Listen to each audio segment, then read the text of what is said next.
Mid-2671. In transit. Ensign Vorta Volkala, TRSC Reaper's Approach, Advanced Expeditionary Unit. When she awoke, a cool air enveloped her body's exposed skin, causing her to shiver. She wore little in the way of clothing, having found her blanket tossed to the side with only her sense of touch, as the lights remained a dim red throughout her shared quarters. It was silent and eerie, but looking upon a display embedded into the interior of her sleeping quarters, saw it was 2 hours before they were supposed to be awake. Unable to fall asleep, she forced herself up from her groggy state and prepared to get ready, but as she did so, knocked over an item from a small display ledge near the top of her frame. She turned on the light before her eyes fixated on the object, an item encased in a wooden case and glass pane, revealing an ornament of immense value that caused her to pause as she reached to grab it. It was an ornament worn by her roommate, decorated in an ornate floral pattern with an elaborate star and emerald gem in the center. It was cleaned of apparent blood and grime from when it was found, and she had no reason to believe that it wasn't. It seemed carefully looked after when she received it in the mail with a simple apology attached shortly after she made her home on Altea. She still didn't know the circumstances in which it were found, and life for her had taken such a turn that she didn't find the right time to inquiry. But looking upon it now, she remembered the one man whom she entrusted for its return, Captain O'Brien. Until just recently, they had exited cryo-sleep to maintain readiness before anticipated conflict, which is the only reason she found herself in her bed. Seeing her unease having gone unanswered for so long, she had finally been in a position to confront the very man who could answer her question. Once she was ready, she departed the female berthing and roamed the halls searching for the man himself, ignoring most, if not all, glares from the Terran crew. She searched the orbital raider's hangar first, thinking it to be the most likely spot for a raider to persist. It was a bust, as the only personnel present were a small gang of raiders engaging in hand-to-hand combat, and left when the object of her investigation wasn't there. Next, she roamed the halls, then the chow hall, still unable to find him. Thinking he might not have actually woken up, gave up her search and resigned to a nearby observation lounge where she could peer out into space and listlessly gaze upon the stars. However, upon opening the door to the small and quiet room, was met with a familiar man who sat upon the ledge just beside the panoramic display, donned in his armor for the upcoming mission. Within his hands, he tapped away on a worn and small metallic device, glancing briefly to the noise of the door. While his body remained still, his eyes danced to her before returning to the device as he continued tapping away on its screen, before putting it away in one of his many pouches. With a soft and clear tone, he spoke to her. "Vorta, what are you doing here?" Waiting for the door to close behind her, she stepped forward as she found a seat adjacent to him, to view both him and the space beyond. "I tried looking for you, but when I couldn't, I came here." "Me? What for?" She clasped her hands in front of her chest as she tried to find the words that gnawed at her. While it seemed long enough, she hadn't forgotten the moment that he not only spared her, but saved her life before sending her away. Because when she left with his wounded compatriots, that was also the last she saw of him before being sent to a Terran colony. "Do you remember when we met in Artre?" He nodded silently. "And remember when I asked of you to find my sister Tola?" Again, he nodded. What happened to her?" Her voice was pained and cracked at the remembrance of her dearest friend and family. Her heart had grown heavy at the thought of her sister, but her desire to know more overweighted her displeasure. O'Brien saw her conviction, even if it appeared to pain her more than he thought she could bear. Meeting her gaze, he answered her vaguely. "She passed on. I'm sorry." But she saw through his inadequate reply and pressed him for details as her voice rose in tandem with her loosely held emotions. "That isn't what I mean. What happened to her? How did Tola die?" Seeing her emotional state now unfettered, tears fell from her face as she subconsciously recalled all the moments they had shared together. Too often did Talani tease Vorta at work, even with her promiscuous nature, but knew that they had each other's back when it counted the most. From occasionally struggling with mortgage payments to Tola's late nights, they at least had each other. Since Vorta's parents lived far from where she worked, she found herself alone in the city center with nothing but her job to her name. But when Tola appeared, that changed and her life was more than adequate. It just so happened that remembering those times now had hit her the hardest. Unsure of how to answer without destroying what little hope she had, he questioned if she wanted the truth, and nothing but. I knew that the truth would destroy her, and he was sadistic enough to tell her exactly how Talani perished and the circumstances of her demise. "I want to know how and who did this," pleaded Vorta softly. He was skeptical at first, but her eyes spoke otherwise. She didn't need to hear it, but wanted to. Her heart was rising with conviction as she tried her hardest to steel her heart to whatever detail he possessed.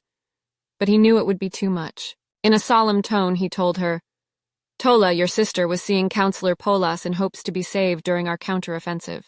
We found evidence of where they may have spent their time." But he didn't share her sentiment. She wiped a tear from her cheek as water continued to form at the edges of her eyes. "I know that much," she sniffled. "I saw her with Polis just before they denied me entry." "What happened after that?"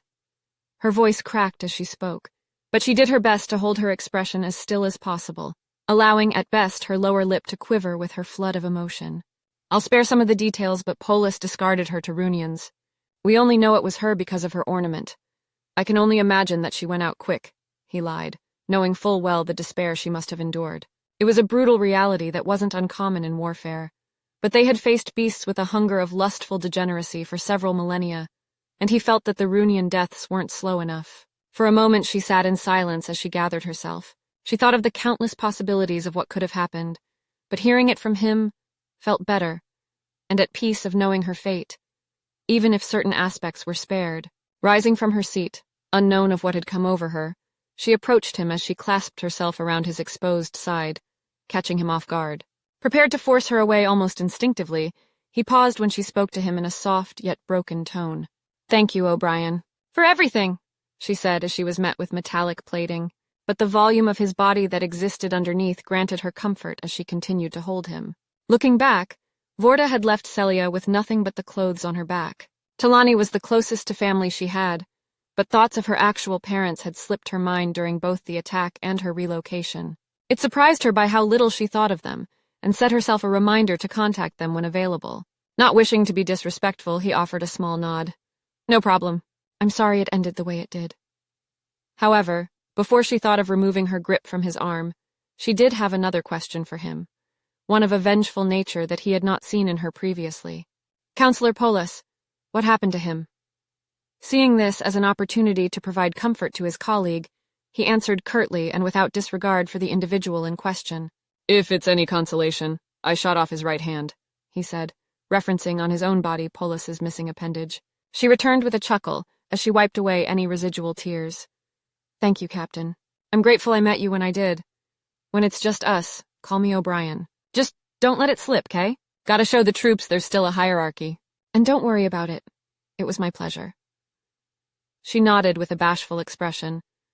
"I would never—" The air between them had grown closer, and her chest began to rise in temperature as her mind began to spin of the sudden change in mood. The air was silent as they stared at one another, seemingly left with little to talk about. But Vorta felt a shift in the wind with the man before her, as she noticed just how close she was to him. Close enough to be enveloped in his Terran scent that invaded nose pleasantly. Enveloped by his presence, she wished not to leave his side. "Maybe this isn't so bad," she thought to herself as she rested her remaining weight on the man beside her in comfort. But before she could address these rising feelings, a ringtone from his device broke their silence, of which he answered stoically, seemingly unbothered by the air before them, unless what she witnessed was all in her head. Vorta removed herself from his side with a flustered look as he answered the call. "I got it. We're en route. Be there in 5, he said before placing the device into his pouch. "Come on, we have a briefing to do." Dejectedly, she dismissed what feelings began to reside within her as they departed the lounge, with her heart now aching for the warrior before her. However, she had duties that came before her own sensitivities, and that was her duty as an official liaison of the new Celian Council for the Terran Republic. Stopping before the door to the Raiders' hangar, O'Brien looked to her as she still had evidence of dried tears upon her cheeks. "Ready for your first mission?" he asked. From his response, her back straightened as she answered, "Oh, of course! I've been practicing pistol drills just like you taught me." "Good. We didn't have enough time for the range, but hopefully you don't have to use it. Leave the shooting to us." She nodded. That might be for the best. Mid-2671. In transit TRSC Reapers approach. Captain Raptor O'Brien. Advanced Expeditionary Unit. Raptor Team. Instead of the small room they previously used from the initial briefing, O'Brien was now before his own tactical holo-display, located in the staging room of the ship's drop hangar, fitted for use by his raiders. It was larger than the one in the war room, but had shown its wear through countless surface-level scratches and peeling paint. The module itself wasn't old. In fact, it was new, but the horseplay engaged by his raiders in their armor reduced its luster significantly. However, instead of the same officers repeating the same tune that he had heard 10 times prior, he relayed that information in a way a raider would understand it. Expect the AOR to be groggy and wet. We can't allow the enemy to see us, so equip your nets and visor veils, he said, looking around the room with several having already draped themselves in a stretchable net that covered their armored plating. The zone is heavily forested, so we'll have to blend in while we conduct our escort, he added, directing the attention to the Celian beside him, then back to the hologram. Ensign Vorta is acting as the negotiator for this mission. Fire Team Bravo, you'll conduct overwatch here. Elevation is descent, but offers a premier vantage point for sniper cover. Same for suppression, O'Brien said, eyeing Dare and Timbers respectively. They nodded with the leader of Bravo Fire Team affirming their objective. I take it Alpha is rolling in formation of the escort? Most of us. I'll be with her for protection. Badgers, Fox, and Ryder will stick to the outskirts, keeping us within eyeshot. Dare, Timbers, Carmine, and DeLuna will keep overwatch. The parties responsible gave an affirming nod and a low-toned "Aye, sir." Seeing them with no other questions or comments, he dismissed them to a ship that sat ready for their embark. Get your gear and get ready to go planet-side. His order was stern and commanding, which his subordinates took to immediately as they began rummaging through the numerous weapons lockers and ammunition dispensers. They had no proper armorer, except for a single raider to act as a buffer between ammo-hungry troopers. Back! Back, you animals! I'll give you the ammo if you can show me what you're bringing. Now get in line, all of you. Seeing them line up after being directly addressed by Blythe, O'Brien turned to Vorta, who stood quietly looking upon the raiders as they checked their gear and weapons. In a soft tone, she spoke. It's quite surreal to see a race so adept in combat act like children at the release of a new toy. She chuckled. But I do find it endearing that a race such as you can retain what you can of your personalities.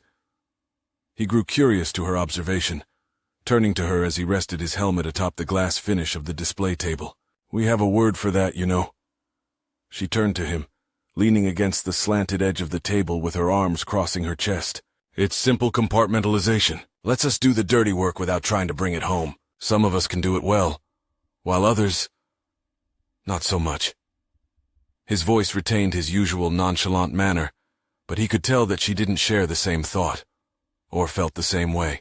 It was understandable, seeing that he was a warrior, and dedicated nearly all of his young adult life learning to how to take another's. As for Vorta, he was aware that she was a simple clerk who lived in the city, pushing paper and sharing small talk with her colleagues, at least until the war made its way to her doorstep. I was lucky enough to not have to deal with that. But even for how safe much of our space was, there was still danger. She continued softly as the raiders continued to fine-tune their weapons. I've read that there was a resurgence of Toscan slavers roaming around, but I heard that the council fleets were taking care of it. With what was reported after the war, I don't know. Yeah, we have a history of that as well, he said, matching her posture and leaned against the same slanted edge of the table. It wasn't pretty, but we overcame it. In the end, it's a job that helps us keep those we love safe, and I bet you each of them would tell you something similar. She smiled. I'm proud that many warriors of Sela had found the passion to wage war on their enemy, but I'm ashamed by how they went about it.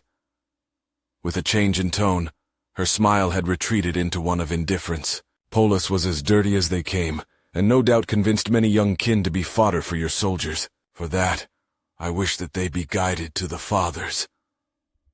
He was sentimental to her reply, knowing well that they shared parallels in several of their principles and beliefs, but he was curious to know more about what they believed in spiritually. The fathers, I've heard them mentioned before, but I've not heard it actually be described.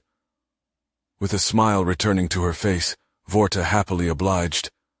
They are the founders of the council, and the men who have forged our path among the stars. From what I remember from as a young one, they were responsible for contracting with the masters to let us be free. So, you venerate them as gods? She tilted her head in response. Their spirits have been deified since their deaths, so I believe so. If not for them, we would still be slaves to the Union. That is interesting, he said quietly. I hear the Terrans have something similar, is that true? She asked. He knew of the one that many wars had been waged over time and time again, but was the most prominent to date. So much so, that it resulted in them with an empire vast enough to rival the Republic. We do. To the point that when a chapter took to the stars began to claim them as their own, for humanity. Did you ever learn the Solomon Advance? She nodded. It was a key reading, but that's as far as I remember. Hearing the sounds of his team's boots begin their transit towards the hangar, he donned his helmet while slinging his rifle around his chest, letting it rest across him. It was a holy war for Terra. Plenty dead, plenty more missing. But enough of that. Put on your armor and your sidearm. We're leaving.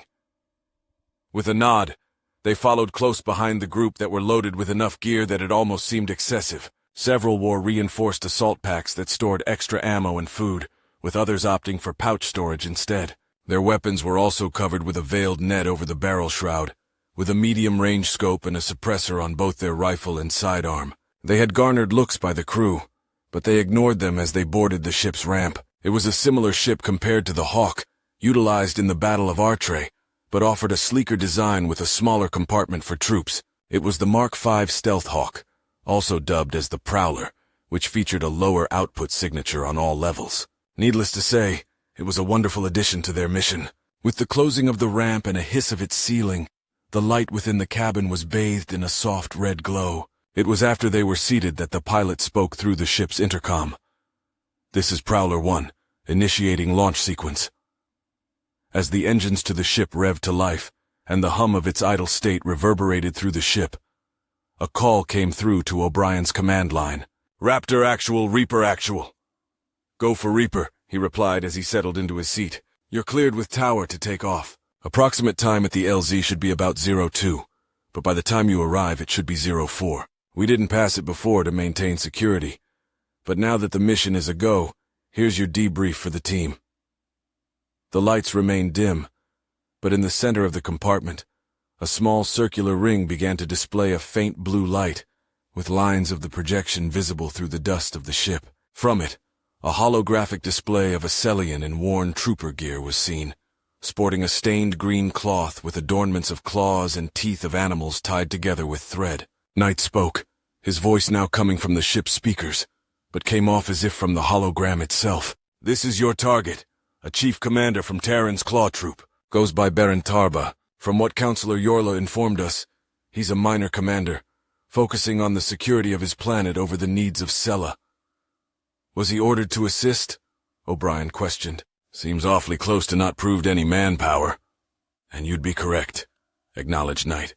We sifted through the records provided, and it says he was ordered multiple times by the War Council to aid them with more soldiers. They refused, as you can tell, but so did many others. Lotak is just one of many independent systems that has retained most of their military. Lucky for us, he was just a minor commander, so enemy presence should be light.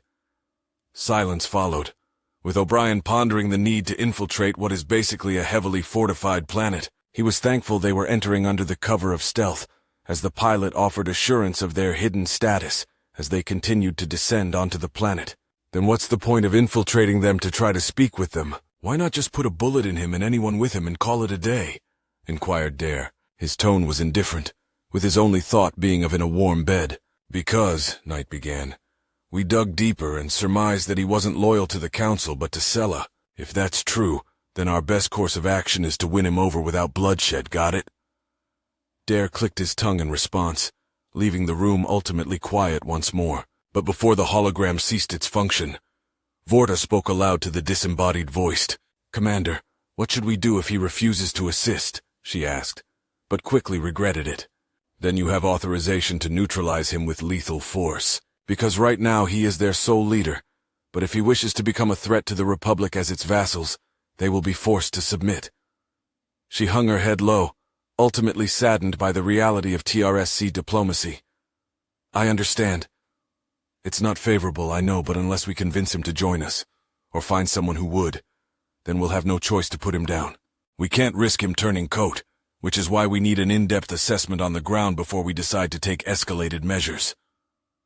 Vorta understood the implications of having a potential threat so close to home, which is why he was initially keen on this operation being as bloodless as possible, but also knew that if things go south, then they would have no choice. "We'll get it done, sir," voiced O'Brien, filled with a raider's confidence. "Good," replied Knight. "We'll maintain radio silence, and in the meantime, Athena, keep us tethered." With a tone of feminine sway and cooperation, she replied with a soft and calm manner. "Of course, sir. We'll be in your care. And might I suggest keeping my dear owls in working order? Of course, we have the mech techs inspecting them. They'll be ready for tasking in a few hours," answered Knight. "Godspeed, raiders." With a sudden dissipation of the holographic display, the cabin returned to its soft, reddened glow as the prowler rocked during their descent. Each raider had their own way to cope with their situation, finding themselves on another alien world, but this time without the support of their stellar navy. Even O'Brien was grateful for the amount of comfort when he knew they had the entirety of the TRSC at their backs. They all believed that. From calling in an artillery strike from a frigate to a precision strike of an orbital Mac strike, he couldn't help but feel just a bit isolated in their mission. But Fable O'Brien knew better than to let the odds rain against him, and he made sure to let his team know it. "Raiders!" he called, his voice projected through the helmet's proximity voice output. "We have little support out here. No artillery and no orbital. We're on our own, so stick to your training and follow your instincts. We have a mission, and we're gonna show the Republic why the Raiders are the branch to join." "Hoorah!" "Hoorah, sir!" they replied in kind. "If this goes well, then we can triple the defense budget." "Dad needs a new set of toys," sounded Badger's, followed by several additions from his more veteran raiders. From their exchange of laughter and casual conversation, he felt that tensions had eased within the cabin, which is what he hoped would happen. As they continued to converse among one another, they would feel their stomachs sink in their abdomen as the ship decelerated, with the side ramps opening once they had leveled out. To a normal individual, they would see nothing but dark silhouettes behind the backdrop of a dark blue sky. But to them, an outline of light violet blanketed the ridgelines of the mountains surrounded them. The low light offered by the stars and moon provided the catalyst for their helmets to amplify the darkened night around them. As they lifted from their seats, they grabbed hold of the overhead handle supports as most faced outward onto the planet. Even with the sound and pressure of the wind that now caressed them, Ryder spoke softly, which her helmet transmitted fine between each raider.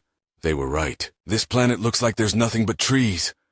With how dark it is, keep infrared to an absolute minimum. We don't know if the enemy has tech to detect IR, so we want to avoid giving them a beacon," replied O'Brien as he checked his rifle for its safety and chambered around. They nodded silently to his worry, with their previous manner completely erased. Still and stoic, their atmosphere completely void from just moments prior. It was how he knew they were ready to do their jobs, but noticed among the recruits of their anxious posture. He didn't know how to describe it, but he felt it just by looking at them. Of those on rotation this mission, DeLuna was the only person who was actually new to his squad, and telling from her white strips present on the lower half of her pauldrons, told him all he needed about her, that she had yet to actually be in combat, and was likely part of a garrison. He addressed her, causing most, if not all, to turn their heads in their direction.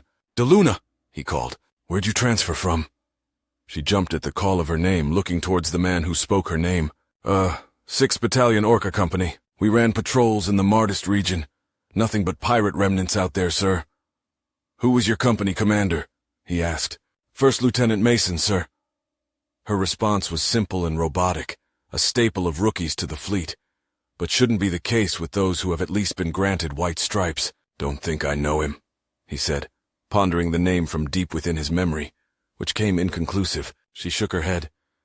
"He was a fresh lieutenant from the academy, but if I may be frank, sir." She paused, awaiting his approval. He nodded, granting her the privilege to continue. "He would have been the death of us. If I wasn't due for a transfer, I don't know what I would have done." "What did he do?" asked Ryder, who moved beside DeLuna. She sighed before continuing. "It's like the man was trying to reinvent the stick. Went against everything we knew during shipboarding tactics, since that's all we did. Nearly got a whole squad wiped if it wasn't for Sergeant Kite."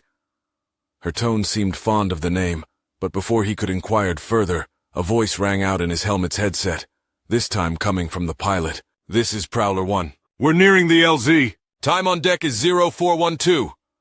As he said, the surrounding scenery slowed to a stall as they found a clearing big enough for the ship to land. But instead of touching down, it hovered just enough for the team to jump off. The blast from the main thrusters kicked up dust and small rocks that peppered them, making small, sharp clangs of impacts against their armor. When they were all off, the ship lifted off, and the hum of the engines disappeared with it. From their disembark, they formed a circle from where the ship would have landed, but only air and empty space took its place. Taking a head count, he ensured all were accounted for. "Alpha, we up?" Badgers, speaking on behalf of Ryder and Fox, replied, "We up, boss." "Bravo?" Dare responded with a calm and collected tone as he surveyed the tree line around them before answering, "Bravo's up." O'Brien then turned to the lone Celian who stood beside him, totaling 9 individuals. Taking this moment, he took a knee in the center of the circular formation and rotated his left wrist, revealing a small screen that he began tapping away at. From a specific sequence of inputs, a small hologram erupted before him of their local area. While he said no IR use, that mostly extended to their weapon attachments and support equipment, as their helmets provided a unique frequency that was tuned directly for his squad and existed outside standard wavelengths. This allowed only authorized users to see what he saw. Otherwise, all they would see before him was a pocket of blank space. Above his wrist, the hologram offered a route of possible paths to certain objectives, with Athena explaining her process as she aided O'Brien in his planning. "I have examined the topographical data and have provided an optimal route for Fireteams Alpha and Bravo." "How'd you manage that?" asked O'Brien. "I thought this zone was dead for sensors." "It was a matter of translating topographical data for gentler slopes best for traveling. It should aid both teams in their movements, and until we can get OWL support, we will be limited on enemy movement. Translation of the geography is limited to our immediate premises. I propose we exercise the utmost in caution." "We got it. Setting up waypoints now. Dare, have your team set up a sniper's nest and cover our escape route. If it gets loud, we need cover from the enemy. Help keep them preoccupied on 2 fronts. Dare agreed, motioning his head for his team to follow behind, leaving O'Brien with his team and Vorta, who stood quietly as he gave his orders. "Badgers, there's a ridge that overlooks a village. It's close enough that you can provide cover if we get into trouble." "Step to it. We're on it, boss. Come on, you rats in the grass, get a move on," he ordered, with the 2 following silently ahead on their route. This left O'Brien and Vorta behind in the clearing as his team quickly dissipated into the lush jungle that surrounded them. Before they knew it, only the sounds of rustling leaves filled the air, as O'Brien took a moment to scan his surroundings before advancing on the main path, leading into a valley towards their objective. Behind him, Vorta stumbled with her footing until she chose to follow in his steps, struggling to match his stride. She wore her field service uniform, with a simple set of body armor that covered her torso. It was a simplified chest rig, sporting only its armor, and left without additions of magazine pouches, save for a dual set of sidearm magazines. Atop her head was an open-face ballistic helmet normally worn by the Marines. On her hip, she was equipped with a standard pistol sidearm. Their journey was ultimately quiet, with only the noise of their boots upon the ground, crushing the small rocks beneath. But as they neared an overlook, they saw that the path began to twist downward for several meters, before leveling out into a clearing at the bottom. With the sun now beginning to spill into the horizon, he lowered himself below a set of bushes that grew on the trail's edge, with Vorta following in his actions. With a press of a button on the side of his helmet, the view from his visor changed from its normal zoom to an enhanced version that allowed him to see beyond a small blanket of trees. At the opposite end of the small collection of trees, the tops of buildings, or at least cloth canopies, were made visible. "What do you see?" asked Vorta as she struggled to see beyond the still darkened veil of the tree's canopy. "Not much," he answered. "Few buildings actually rise above the canopy of the trees, but just beyond, there looks to be a small community. A bit further, I think I see the main building of the target." He described it as a building larger than those around it, with a curved roof made of wood. Lights were present around it, with the occasional flickering of light to momentarily go out at sporadic intervals. "Dare, can I get eyes on?" "End of the line. On it." It only took a few seconds before he received a reply as he and Vorta continued down the trail to the clearing. With the transitional beep of the helmet's comm system, a reply was given. "Looks like a set of guards on patrol. Celian, judging by their helmets." O'Brien paused at the entrance of the tree line, looking beyond the trees for signs of movement. "What else? Anything on our route?" He nodded as he peered through his scope, with a digital overlay of the view from his scope displayed on his HUD. "Just several patrols running the main road, but I think I'm getting something else." "A lizard?" O'Brien inquired, hoping that wasn't the case, only because he guessed that their physiology would excel in such a raw environment. Negative. They're big, but not what you'd think. I'm talking round and stocky, and looks like they got tusks, reported Dare. You can see that? Said O'Brien as he continued to move through the sea of trees with a silent Vorta following behind. Yes, sir, he replied. Pretty stark difference for a Cellin. I'm guessing Union. That was a name he didn't want to hear, but with how broken the rest of the Cellian Empire is, it was bound for a third party to mix their way into what was essentially free real estate. He just wasn't a fan of how close a Union soldier, if they were Union in the beginning, was close to the Cella system. They continued to move silently on the edge of buildings that lined against the tree line, ensuring that they steered clear of enemy patrols. With the help of Dare's overwatch, enemy presence was minimal, suggesting that they were either still asleep or elsewhere. He didn't want to get caught up in their waking, and urged Vorta to hasten her pace before ultimately coming within 50 meters of the target building. They stuck to the cover of the forest and brush, since most of it was left alone, with a wall of brush separating them from the buildings. They were concealed as much as they could afford, given the environment, but came across a large clearing with a rusted metallic floor that was at least 100 meters long and 75 meters wide. The sun had begun to crest over the horizon, with an abundance of light spilling through the sky, shifting the hues from black and purple to blue, white, and yellow. It was blinding, causing O'Brien to turn off his helmet's enhanced night vision. Seeing the discovery, O'Brien was about to alert his team when he heard a noise coming from the building. It was a pair of individuals that walked a railing that ran the perimeter of the building, with a single guard belonging to each party. He couldn't hear them at first, but as they creeped closer, began to hear the continuation of their conversation. I think we've reached a deal, Borga, addressed the Cellian. They were identical to their brief's image, but instead of wearing armor, donned fabric that draped over him. It made him vulnerable, but seeing how much of an armed presence he had at his disposal, likely deemed that he wasn't going to be a target so soon. Of course, the Cellian also didn't plan for a foreign operative to be within earshot as they continued their stroll. Lord Tarba, spoke the rounded alien that had tusks protruding the corners of their mouth. Are these the individuals you wish for us to take? There's no turning back from this. I appreciate the courtesy, but these are the troublemakers of my world. I have no need of them. Quite authoritative, I must say. At least you have a vision for your people, unlike the others. O'Brien did what he could to bring context to their discussion, but as they rounded a corner they entered a door and their exchange ceased. Seeing this as their chance to move in, O'Brien ordered his fire team. Badgers, rally up! We're going in.